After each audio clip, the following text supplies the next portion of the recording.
ఏంటి వేళ కొత్తగా కళ్ళజోడు పెట్టుకుని వచ్చేయండి రాయేష్ అని అనుకోకండి. చలికాలం వచ్చింది కదా, కళ్ళకి కొంచెం ఇన్ఫెక్షన్ ఉంది, దానివల్ల ఈ కళ్ళజోడు పెట్టుకుని మేము ముందుకు రావడం జరిగింది. అయితే జగన్మోహన్ రెడ్డి గారు కోర్టుకి వెళ్ళారు. ఎక్కడ తెలంగాణ కోర్టుకి, హైదరాబాద్ కోర్టుకి వెళ్తే వైసీపీ వాళ్ళు ఇచ్చే ఆ ఎలివేషన్ ఒకసారి మీరు చూడండి. ఈయన జూపూడి ప్రభాకర్ గారు సీనియర్ లీడరు, అలాగే దళిత ఉద్యమాల్లో పాల్గొన్న అనుభవం కూడా ఉన్న వ్యక్తి. ఆయన ఏమన్నాడండి, ఇది జగన్ బ్రాండ్, దద్దరిల్లిన తెలంగాణ, జనాన్ని చూసి టీడీపీ కడుపు మంట. ఏంటండి, జగన్ గారు కోర్టుకు వెళ్తేనట తెలంగాణ మొత్తం దద్దరిల్లిందటండి. ఆ జన సునామీని చూసి మేమంతా కూడా కడుపు మంటతో రగిలిపోతున్నామట. అది ఎంతో అనుభవజ్ఞుడైన జూపూడి ప్రభాకర్ గారు మాట్లాడిన మాట. వీడు పిల్లపచ్చగాడు, వీడు ఎక్కడ అమెరికాలో ఉంటాడు, ఇలాంటి వాళ్ళు పట్టించుకోకర్లేదు. కానీ కాకపోతే వైసీపీ ఒకే కంటెంట్ క్రియేట్ చేసి అన్ని మీడియా ఛానల్స్ నుంచి అలా ప్రచారం చేసిందంటానికి ఉదాహరణ ఇది. హైదరాబాద్లో జగనన్న సునామీ గుక్కపెట్టి ఏడుస్తున్న పచ్చ మీడియా, సేమ్ అదే తమ్నైల్, మ్యాటర్ కూడా అదే ఉంటుందండి. హైదరాబాద్లో జన సునామీ, సిబిఐ కోర్టుకి జగన్, కేసు కొట్టేసిన జడ్జి అట. ఇది ఇంకా దారుణం. మా కాశ్మీర ప్రసాద్ ఫోటో ఉంది, ఏహా టీవీ, ఇది కూడా వైసీపీదే. హైదరాబాద్లో జగన్ మేనియా, ఓఎన్ఆర్. అంటే మొత్తం ఈ వైసీపీ సోషల్ మీడియా మొత్తం ఒకే కంటెంట్ ఎక్కడో తయారు చేయబడ్డది. మొత్తం వీళ్ళందరికీ అందిస్తే వీళ్ళంతా కూడా విపరీతమైన ప్రచారం చేస్తున్నారు. ఏమని, జగన్మోహన్ రెడ్డి గారు వెళ్తే తెలంగాణ దద్దరి వెళ్ళిపోయిందట, జన సునామీ అట. ఏం జగన్ గారు ఏం చేసి వచ్చారు? పాకిస్తాన్ తీవ్రవాదులను లేకపోతే పాకిస్తాన్ శత్రు సేనల్ని చీల్చి చెండాడి భారత భూభాగం మీద అడుగుపెట్టాడా? లేదు. ఒలింపిక్స్లోకి వెళ్ళి 10 గోల్డ్ మెడల్ ఏమైనా సాధించాడా? లేదా ప్రపంచ శాంతి బహుమతి ఏమైనా తెచ్చాడా భారతదేశానికి, మన ఆంధ్రప్రదేశ్కి? ఎందుకు తెలంగాణ దద్దరిల్లిపోద్ది? ఎందుకు జన సునామీ వస్తుంది? దీని వెనకాల గండికోట రహస్యం ఉందండి. అదేంటో చూపిస్తాను రండి. ఇది ఒకసారి చూడండి. Route map. అన్న వస్తున్నాడు 20/11/2025 YS Jaganmohan Reddy Hyderabad tour schedule. ఇతను ఎక్కడి నుంచి, లోటస్ పాండ్ నుంచి ఈయన ఎలా బయలుదేరుతాడు, ఎలా వెళ్తాడు కోర్టు దాకా అని ముందే షెడ్యూల్ రిలీజ్ చేశారు.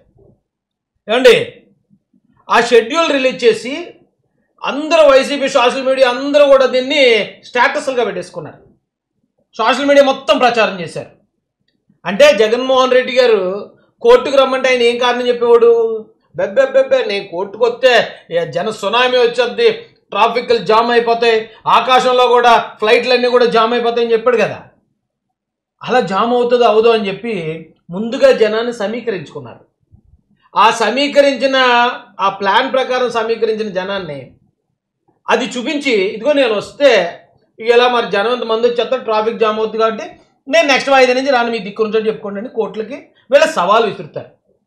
ఏమండి, ఈ కుర్రోళ్ళు చూడండి, వీళ్ళందరూ కూడా గంజా బ్యాచ్.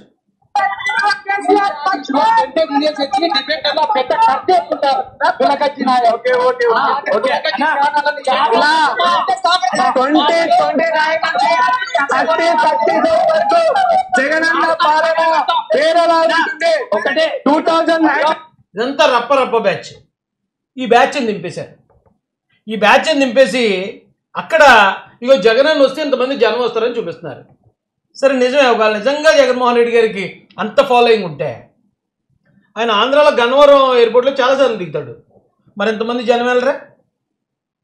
ఆయన బెంగళూరుకి చాలాసార్లు వెళ్తాడు, మరి బెంగళూరులో ఏదైతే ఆ ప్యాలెస్ దగ్గర లేకపోతే ఎయిర్పోర్ట్ దగ్గర ఎంతమంది జనం ఎందుకు లేరు? ఎందుకండి ఈయన ఇంతకుముందు హైదరాబాద్ చాలాసార్లు వెళ్ళాడు, ఎంతమంది జనం ఎందుకు రాలేదు? ఇప్పుడు ప్లాన్ ప్రకారం జనాన్ని అక్కడికి సమీకరించారు.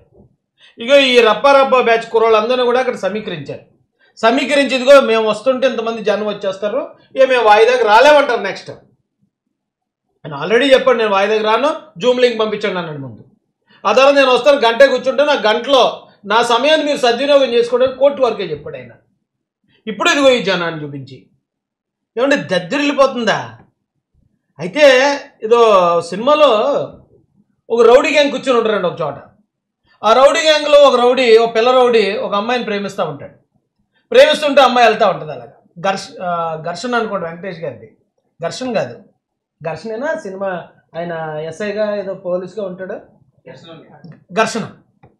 అందులో ఆ పిల్ల రౌడీ కూడా అమ్మాయిని వేధిస్తూ ఉంటాడు, నన్ను లవ్ చేయి అని. అమ్మాయి లవ్ చేయదు. లవ్ చేయకపోతే రే మీరైనా చెప్పండి రా అంటాడు పక్కనున్న ఫ్రెండ్స్ని.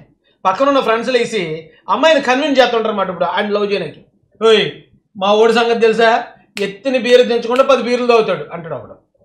ఇంకొకడు మా ఓడు గంజాయి కొట్టాడంటే ఆడు కొట్టినంత స్టైల్గా మొత్తం ఈ ధూళిపేట మొత్తంలో ఎవడో కొట్టాడంటాడు ఇంకొకడు. మరొకడు ఇంకోటి ఏంటో అలా. అంటే నేరాలను కూడా గొప్పగా చెప్పుకోవటం. ఆ సర్కిల్ అంతే పాపం. వాళ్ళందరూ రౌడీ కుర్రాళ్ళు కాబట్టి వాడు అలా బీర్లు తాగితేను, గంజాయి కొడితేను, లేకపోతే రింగులుగా పొగలు, అదే గ్రేట్నెస్ వాళ్ళకి. లేకపోతే మర్డర్లు చేస్తాను, చైన్ స్నాచింగ్లు చేస్తాను, అదే గొప్ప వాళ్ళకి. కాబట్టి ఆ లక్షణాలనే గొప్ప లక్షణాలుగా అమ్మాయికి చెప్తూ ఉంటారు వీళ్ళు పక్కనున్న ఫ్రెండ్స్. కాబట్టి నువ్వు మా వాడిని లవ్ చేయి అంటే ఆ సర్కిల్ అంతే పాపం. వాళ్ళు పెరిగిన పద్ధతి, పెరిగిన ప్రాంతం వల్ల వాళ్ళు అలాగే అయిపోయారంటే అర్థం ఉంది. జగన్ గారిని ఈ స్థాయిలో పొగడ్డానికి ఆయన చేసిన గొప్ప ఘనకార్యం ఏంటండి? ప్రజాధనాన్ని దోచుకున్నాడు ఆయన. ప్రజాధనాన్ని దోచుకున్నాడని సిబిఐ వరకు కేసు పెట్టారు. ప్రజలకు చెందాల్సిన డబ్బులు ఆయన దోచుకున్నాడు.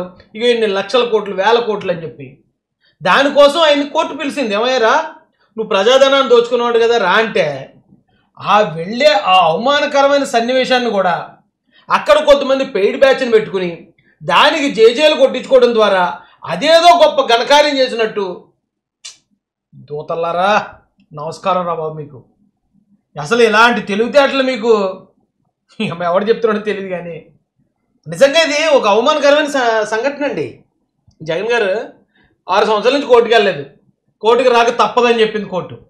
చచ్చినట్టు రావాల్సిందే అని చెప్పింది. చెప్తే ఇక ఏం చేయాలో తెలియక ఉక్కిరి బిక్కిరి పరిస్థితుల్లో పాపం ఆయన వెళ్తున్నాడు కోర్టుకి. నిజానికి ఎవరైనా అయితే ఇది చాలా అవమానకరమైన సంఘటన. కానీ దాన్ని కూడా వీళ్ళు పాజిటివ్గా చేసుకోవడానికి ఈ పెయిడ్ బ్యాచ్ను ఉపయోగించి హైదరాబాద్ వస్తే జనం సునామీ వచ్చేసింది. హైదరాబాద్ అంతా దద్దరిల్లిపోయింది. ఏం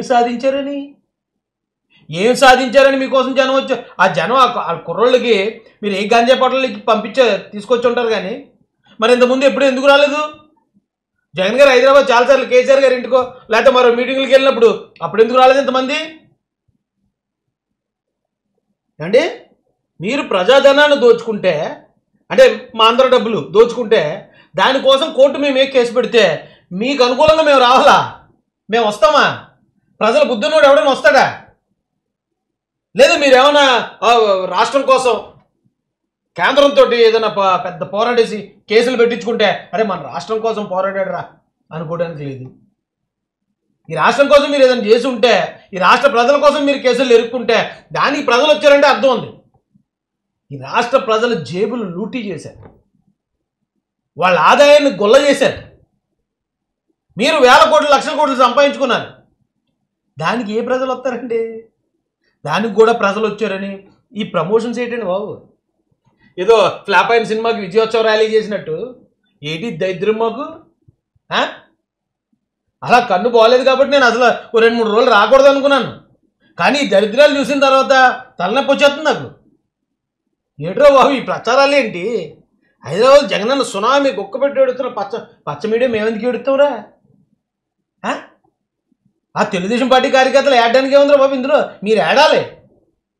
అరే మా అన్న మీద ఇన్ని కేసులున్నా చచ్చినట్టు ఇచ్చే 5 రూపాయల కోసం మేము ఎలా పొగడాల్సి వస్తుందిరా బాబు? ఈ జనాన్ని దోచుకున్న ఈ ఆస్తులు, లేకపోతే ఈ ఫ్యాక్టరీలు, ఈ సాక్షి మీడియా కానీ, భారతీయ సిమెంట్స్ కానీ, ఇవన్నీ కూడా మా అన్న ఎలక్షన్లోకి వచ్చి వాళ్ళ నాన్నగారు సీఎం అయిన తర్వాత కట్టారు కాబట్టి అన్ని ఆధారాలతో దొరికేసారు బాబు అని ఏడాలి. కానీ సిగ్గు లేకుండా మళ్ళీ ఈ రివర్స్ ప్రచారం ఏంటరా బాబు?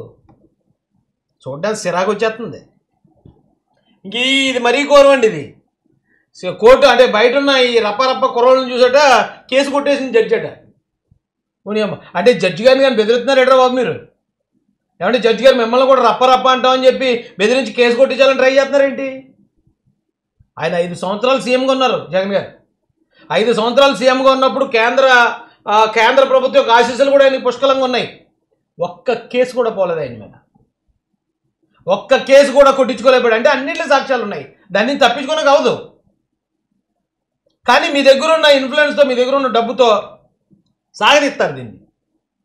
కానీ దాన్ని కూడా గొప్ప అని చెప్పుకోవడం ఏంటండి? అసలు కనీసం మినిమం సిగ్గేయట్లేదు ఏంటండి వీళ్ళకి? ఆవగింజంత సిగ్గులేదు ఈ వైసీపీ మీడియాకి. దాన్ని ఎంత అలా చూగుతున్నారండి అమ్మ, ఏం చెప్పాలని బాబు.